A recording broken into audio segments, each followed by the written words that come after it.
All right. Hello, everyone. Today, I'm super excited to do a quick run through of our exciting new product called Breakpoint Analyzer.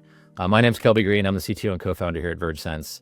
And I will say that this tool is probably the culmination of 8 years of data collection, customer conversations, building tools, engineering, all coming together to create sort of our highest level tool that we've ever built. And that's called Breakpoint Analyzer. So to get started, we'll pick a building and a floor and we'll dive right in. As you'll see as we walk through this tool, we're doing a lot more than sort of the traditional ratio-based calculation of sort of the true capacity of a floor.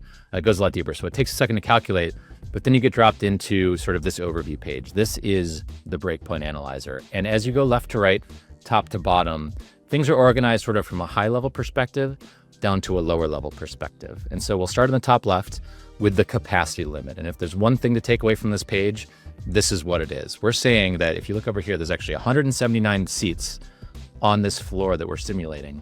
But we're saying, based on our modeling and simulation, that if 79 people are present on the floor, your space cannot hold any more people. Something has gone wrong. You've reached what we call a break point. And so there's a couple different things that go into calculating this number that's actually quite complex, but there's simple concepts at its base. And the first thing we'll talk about, this is kind of the main addition to the traditional models of how people model this type of thing in the past, is the concept of a breakpoint. And a breakpoint is when you have certain types of space. We categorize things into open collab, enclosed collab, open focus, and enclosed focus. For example, enclosed focus is things like conference rooms. It's where you have meetings. We're saying that one of those is going to run out first. You can never have all of your space types perfectly in balance. And when one of those things runs out first, for example, enclosed collab, people can't have meetings anymore. And so even if there are empty seats in some of those other space types, your floor has reached a breakpoint. And therefore, at 79 people, yes, there are extra seats open elsewhere, but this sort of floor has reached its capacity. And so right out the gate, we're saying 79 people is the number of people this floor can accommodate. And the thing that breaks first is enclosed collab. So let's go a step deeper then with the snapshot at breakpoint. We are sort of trying to categorize what is going on with those 100 seats. You know, there's 179 seats on the floor, 79 are being used. What's going on with the other 100? We have 56 of them being wasted due to layout, which is what we just talked about, that sort of break point. One type of space runs out before the others.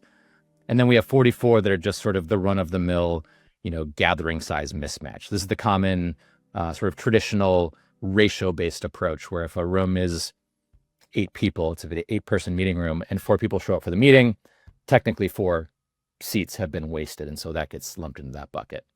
And as we move down the page, we get into this balance, right? The idea is that and this is probably not possible, I'm sure it's happened somewhere, but very difficult to do, you want your floor to be in perfect balance. You want sort of ideally to have all of your categories of space running out at basically the exact same time. That's really hard to do. And so what this view is trying to tell you is, where are you over allocated and where are you under allocated? So you might say, we have way too much open focus and enclosed focus, desks and phone booth type spaces, but we're under allocated on enclosed collab and open collab, things like conference rooms, things like desks. Maybe we can pull from a capacity of one of those space types and rededicate it to the other space type. And now this is sort of the meat. This is a view into the actual simulation framework and modeling framework that's actually going behind the scenes, the view of the individual seats themselves. So each of these boxes represents a space.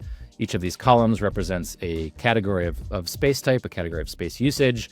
And as you drag this slider, it'll tell you exactly why we're saying 79 people will break. Where will the people be in the different rooms? What will the seats that will be unoccupied?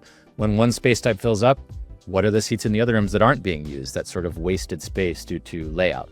And here you can see very clearly, enclosed collab is full, open collab is not, open focus is not, and enclosed focus is not. And if you add all that together, that equals the overall picture of how your space is being used. And you can drag this to different levels. You could drag it to your current average daily peak level. You could drag it back to 0. You could drag it up to a middle level and sort of get a feel for how this thing fills in. But overall, this is meant to give you sort of the feel for the actual modeling framework behind the scenes. There's obviously a lot more to this tool. We could go on forever, but we're super, super excited. I'm super excited to give a rundown of how this tool works. And I'm hoping that everyone watching this video gets a chance to give this tool a try soon. So thank you guys.